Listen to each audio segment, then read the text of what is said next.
ये voter ID का जो बखेड़ा है ये अभी शुरू हुआ है पिछले 2-3 हफ्तों से। एक बात समझने की है, वोटर आईडी कौन बनाता है? वोटर लिस्ट बनाने की जिम्मेवारी चुनाव आयोग की है, जो एक संवैधानिक संस्था है। वो हमारे आपके या किसी दल के अधीन नहीं है। हर साल उनका काम है कि जब भी चुनाव हो तो एक संशोधित वोटर लिस्ट बने, उसकी शुद्धता, उसकी स्वच्छता बनाए रखना चुनाव आयोग का काम है। अभी 1.5 वर्ष पहले बिहार में चुनाव हुआ, पूरे देश में चुनाव हुआ।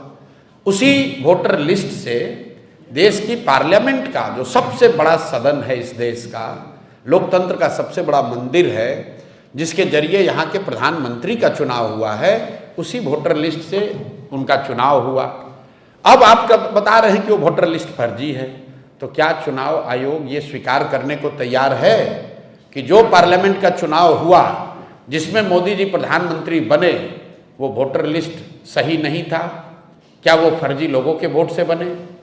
और अगर लोकसभा चुनाव के बाद से फर्जी लोग आ गए, जैसा कि बताया जा रहा है सूत्रों के हवाले से कि नेपाली और बांग्लादेश के बहुत सारे लोग बिहार में वोटर लिस्ट में अपना नाम घुसा लिए हैं या बिहार में आके रह रहे हैं, तो इसका दोष, इसका जवाब भी एनडीए की सरकार को ही देना होगा।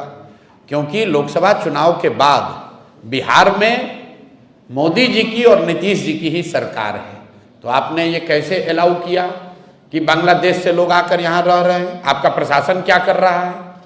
आप अगर नेपाल से लोग आकर बिहार में वोटर लिस्ट में नाम जोड़ रहे हैं, तो बिहार सरकार की पुलिस और प्रशासन क्या कर रहा है? तो भैया किसी भी तरीके से वो आर्ग्यूमेंट देंगे, ये यही साबित होगा कि गलती उनकी है।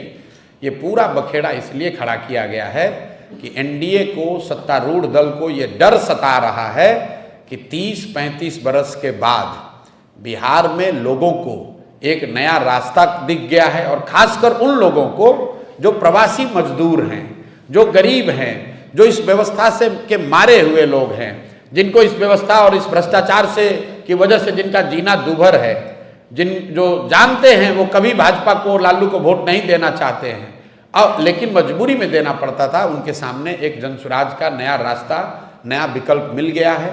तो अब भाजपा वाले, एनडीए वाले कोशिश कर रहे हैं कि इस तरह के युवा, इस तरह के प्रवासी मजदूर या समाज के वो वर्ग जो भाजपा एनडीए के खिलाफ वोट देने वाले हैं, उनको वोटर लिस्ट के शुद्धता के नाम पर उनको परेशान किया जाए और जहां तक हो सके उसका नाम काटा जाए। मेरा आपके माध्यम से लोगों से एक अपील है, आप घबराइए नहीं, कोई चुनाव आयोग आपका नाम नहीं काट सकता है। सुप्रीम कोर्ट का जजमेंट है, चुनाव आयोग को नागरिकता जांचने और तय करने का कोई अधिकार नहीं है। आप लोग भी ये समाज को जगाइए, बताइए, चुनाव आयोग को नागरिकता तय करने का अधिकार ही नहीं है। वो सिर्फ ये कह सकते हैं कि आप वो डॉक्यूमेंट लाइए जिससे कि वोटर लिस्ट में आपका नाम ऐड किया जा सके। आपका नाम काटना, आपका राशन पानी बंद करना, आपकी सरकारी व्यवस्था से मिलने वाली मदद को बंद करना, ये चुनाव आयोग के अधिकार क्षेत्र के बाहर का बात है। तो थोड़ी परेशानी जरूर हो रही है, लेकिन लोकतंत्र है, इसमें लड़ना ही पड़ेगा। लड़कर लोगों को अपना हक लेना पड़ेगा, और वोट का अधिकार सबसे बड़ा अधिकार है, इसको किसी को नहीं छोड़ना है।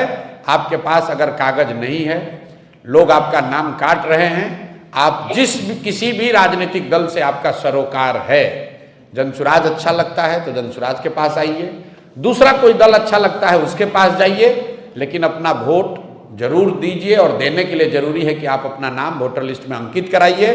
अगर आपकी पूरी क्षमता नहीं है तो जो राजनीतिक दल हैं वो आपकी आवाज बनेंगे, आपकी मदद करेंगे।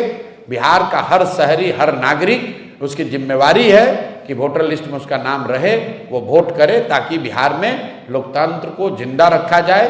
और जो भाजपा और एनडीए के लोग चुनाव आयोग के जरिए पिछले दरवाजे से जीत हासिल करना चाहते हैं, उनके मंसूबों को कामयाब नहीं होने दिया जाए।